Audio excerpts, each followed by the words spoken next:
Meet Marissa Bennings. She is a journalist and lives in a quiet house. She woke up and still feels heavy with past tragedy. She goes through her usual routine, grabs a quick cup of coffee, and heads out the door for work. Marissa tries her best to look professional. When she arrives at the newsroom, she asks her colleague, Barry, for a document she needs for her story. He apologizes and admits it isn't ready yet. Marissa takes a frustrated breath but thanks him anyway before heading into a staff meeting. The day already feels a bit strange, though she can't quite explain why. In the middle of the meeting, her other son, Toby, quietly walks into the office. He is a young cop on the local police force, and he has a very serious look on his face. Marissa immediately senses that something is wrong and steps away from the meeting to talk to him. With tears in his eyes, Toby breaks the devastating news. Her younger son, Michael, has been found dead. The words shock the room, but Marissa stands completely still. Toby hugs her tightly, crying on her shoulder, but Marissa doesn't shed a single tear. Instead, she just looks numb and blank, as if the pain hasn't fully hit her yet. Toby drives her to the morgue to identify Michael's body. When Marissa finally sees her son lying pale and lifeless on a cold slab, she still cannot show any emotion. Toby tries to comfort her one last time, but she gently pushes him away and walks out. A short time later, family, friends, and strangers gather for Michael's funeral. The atmosphere feels incredibly heavy. Marissa replaying the very last conversation she ever had with her youngest son. Nearby, Toby tries to handle his own grief while keeping an eye on his mother, who seems completely locked inside her own world. Suddenly, Marissa's attention is caught by a lone figure standing off to the side.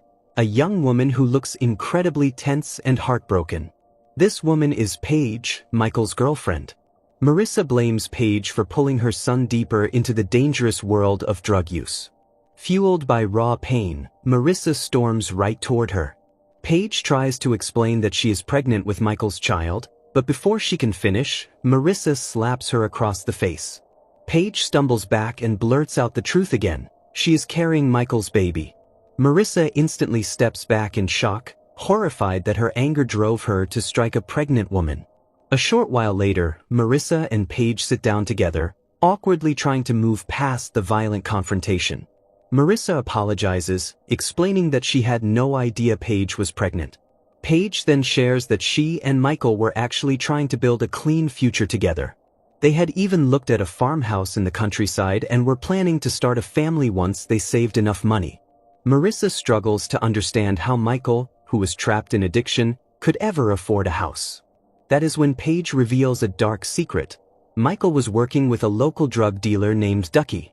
Paige explains that Michael insisted he was doing great financially, even though the money came from a dark source Marissa never would have approved of. That night, Paige returns home and begins searching through Michael's belongings, desperate for answers. Hidden inside a box, she finds a stash of heroin, a disturbing discovery that proves Michael was much deeper into the drug world than she realized. The next morning, Marissa meets up with Toby to discuss the investigation. Toby explains that all the evidence points to a violent fight breaking out between drug dealers, and confirms that Michael was likely dealing with Ducky. Toby warns his mother not to let guilt eat her alive. He then notices her smoking and brings it up. Marissa admits that even though she tried to quit, she started smoking again because it is the only thing that calms her nerves. In a moment, Toby asks his mother if he can take a drag of her cigarette too. It is a small gesture that shows how their shared grief is pushing them back into old habits. Toby then promises Marissa that he will investigate Ducky personally and try to track the dealer down. Meanwhile, Paige tries to call Ducky over and over again, but he never answers.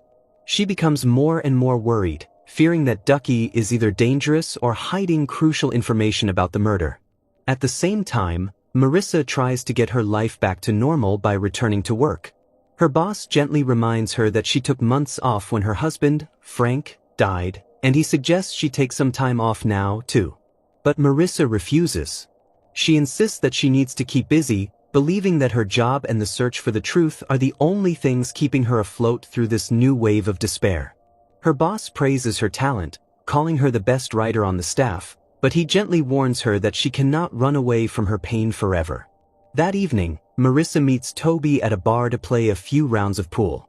They talk about their next steps, and Toby promises once again that he will track down Ducky. Meanwhile, across the city, Paige is trying to sleep in her modest home when she is suddenly woken up by a strange noise. To her horror, she sees two masked men breaking into her house. With her heart pounding, she grabs the stash of heroin that Michael left behind and scrambles out the window, escaping just seconds before the intruders can catch her. With nowhere else to go, Paige runs to Marissa's house. When Toby drops Marissa off later that night, they find Paige asleep on the couch. Paige wakes up and shows them the drugs. She explains that this is a dangerous batch of dirty heroin, a highly lethal drug that has been causing a wave of deadly overdoses all over their community. Toby arrives at the house shortly after, promising to take the drugs to the police station to use as evidence. Still terrified by the break-in, Paige stays the night. They are both trying to deal with their anger toward each other, while silently sharing the painful truth that they have both lost Michael. The next morning, Paige tells Marissa that she hasn't been feeling well. She explains that because she is pregnant and doesn't have enough money, she hasn't been able to afford her doctor's appointments. Moved by guilt, or perhaps a maternal instinct, Marissa insists on driving Paige to the clinic. After dropping Paige off, Marissa goes straight to a nearby bar. She drowns her sorrows in alcohol while listening to an old voicemail from Michael over and over again. The message is short, but deeply emotional. It's just Michael telling his mom that he loves her. Marissa listens to the voicemail over and over again until she gets so drunk that she completely misses Paige's phone calls. Stranded outside the clinic, Paige runs into Gina, who is Toby's wife. Noticing how distressed Paige looks, Gina warmly offers her a ride home. She is kind and friendly, a sharp contrast to the distant way Marissa has been acting. Left with no other options, Paige accepts the ride. When Marissa finally stumbles back home, drunk and barely coherent, Paige is waiting for her. Anger flares up between them because Marissa had promised to pick her up. However, Paige's frustration softens when Marissa shows her an old photo of Michael. Paige admits that Michael talked about his mother all the time, remembering how cheerful and outgoing she used to be before she lost her husband. The two women sit together and sift through old photos, remembering better days. Eventually, Marissa goes to bed, leaving Paige awake to do her own research online about Michael's death. The next day brings a moment of calm, and Marissa and Paige decide to go shopping for the baby.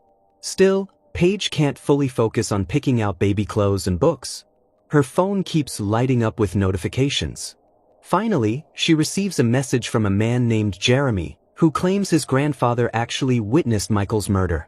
Filled with sudden excitement, Paige tells Marissa they have a real lead. They rush over to meet Jeremy, who explains what his grandfather saw. Michael was running for his life, being chased by people in a white van, right before he was shot. This specific detail clicks with Paige, who believes Ducky is the only one who can confirm if the story about the white van is true.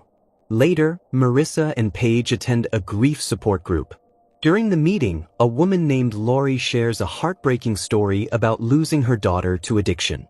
Afterward, Paige decides to walk home alone, hoping she can finally get Ducky to reply by texting him. Marissa, on the other hand, offers Lori a ride home. During the drive, Marissa gently asks if she can interview Lori, both as a journalist looking for a story and as a grieving mother trying to make sense of her own son's death. Lori politely declines, explaining that sharing her pain in a support group doesn't mean she wants it published in the news. However, Lori does take Marissa to a supervised injection site. She explains that her daughter might still be alive if she had known a safe space like this existed. While at the site, Marissa unexpectedly spots Ducky among the crowd. The moment Ducky realizes who she is, he runs. Fueled by a mix of journalistic instinct and maternal rage, Marissa chases him through an abandoned truck yard. Adrenaline takes over, but Ducky catches her off guard and knocks her to the ground. Pinning her down, he demands to know why she is hunting him. Marissa furiously accuses him of killing Michael, but Ducky recoils in shock. He insists that Michael was his best friend and that he was actually trying to protect him from the much more dangerous players in the drug trade. Ducky then reveals a crucial detail. A man with a distinct tattoo on his hand, driving a white van, is the one who actually shot Michael. Out of pity, Ducky finally lets Marissa go. Meanwhile, Paige goes to visit Gina at her house, but no one is home. As she waits outside, Toby pulls up and asks what she is doing there. Paige tells him she just came to see Gina, so Toby invites her inside to wait. Later, Marissa arrives at Toby's house, bruised from her fight with Ducky, and tells him everything that happened. Toby scolds her for being so reckless, reminding her that drug dealers are incredibly dangerous. But Marissa, driven by deep grief, doesn't seem to care about the risk. Not long after, Paige receives another urgent text from Jeremy. He says his grandfather just remembered a new detail. Paige follows the lead to an abandoned house, hoping she might find Ducky there. Instead, she discovers Ducky's lifeless body. The scene is grim, and it isn't immediately clear if it was a suicide or a murder, but Ducky is dead. Terrified and shaken, Paige checks Ducky's phone and finds a frequently dialed number. Desperate for answers, she rushes to show Toby. Toby tries to calm her down and then steps out of the room to make a phone call. Left alone, Paige decides to dial the suspicious number using Ducky's phone. A chilling realization sets in when she hears a phone ringing somewhere inside Toby's house. She follows the sound down into the basement and discovers the exact phone that had been sending messages to Ducky. Suddenly, Toby appears behind her. Paige finally connects the dots. Toby was involved in Michael's drug business, and he might even be covering up the murder. As Paige confronts him, Toby begs her to calm down, but she panics and tries to escape. They struggle on the narrow basement steps, and Paige falls backward, tumbling all the way down. She hits the ground hard and lies completely still, seriously injured. In a panic, Toby decides to stage the scene to look like a drug overdose, injecting her with the lethal batch of dirty heroin. By the time Marissa rushes to the hospital, it is too late. The doctors manage to save the baby, but they cannot save Paige. Once again, Marissa is forced to watch a young life slip away. Toby tearfully insists that Paige overdosed on the exact same lethal drugs that killed Michael, but Marissa can't help feeling a terrible sense of suspicion. Life moves forward, but things quickly unravel.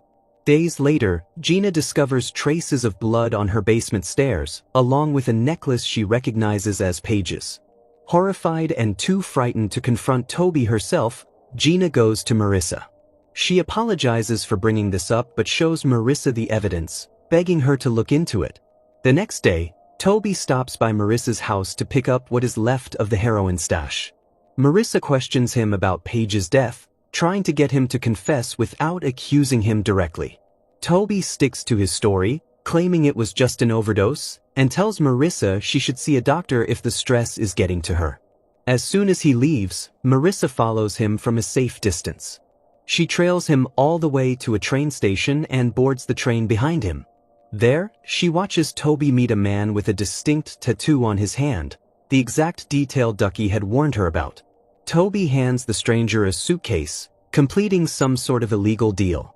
When the man walks away, Marissa quietly sits down right next to Toby. Completely caught and visibly falling apart, Toby begins to confess. He breaks down in tears, crying that he never wanted any of this to happen and was just trying to control a situation that grew too big for him.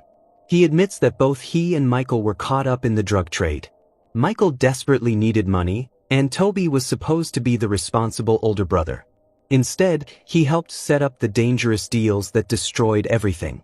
Unable to protect Michael or Paige, Toby has led them both to absolute disaster. Marissa listens wordlessly, her face showing a mix of deep sorrow and quiet understanding.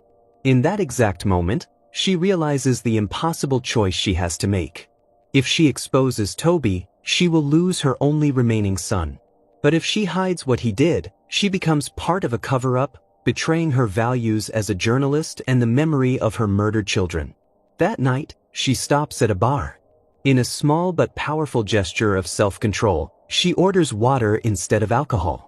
She opens her laptop and writes a complete, detailed article exposing the entire tragedy: Michael's addiction, Toby's corruption, Paige's murder, and the broken system that allowed it all to happen. When she is finished, she takes the article to her boss. He reads it in heavy silence, reminding her that publishing this story will completely destroy Toby's life. He hands the pages back to Marissa and tells her to take a week to think about it before making her final decision. Days later, Gina and Toby come to Marissa's house to pick up the baby, Michael's child, who is now an orphan. As Marissa hands the infant over, she looks at Toby's face, torn between her love for her new grandchild and her disgust at her son's betrayal. After they leave, Marissa notices the draft of her article lying on the table. Right next to it is a pack of cigarettes and a book of matches. She strikes a single match, staring down at the paper. It is the one thing that could bring Toby to justice, but it is also the one thing that will ensure she loses her last remaining family member forever. In that exact moment, she strikes the match. A bright, flickering flame dances in her hand, reflecting in her eyes. The film leaves us with one final, haunting question. Will she burn the truth to spare her only remaining son, or will she step back and let the fire of justice consume Toby's life?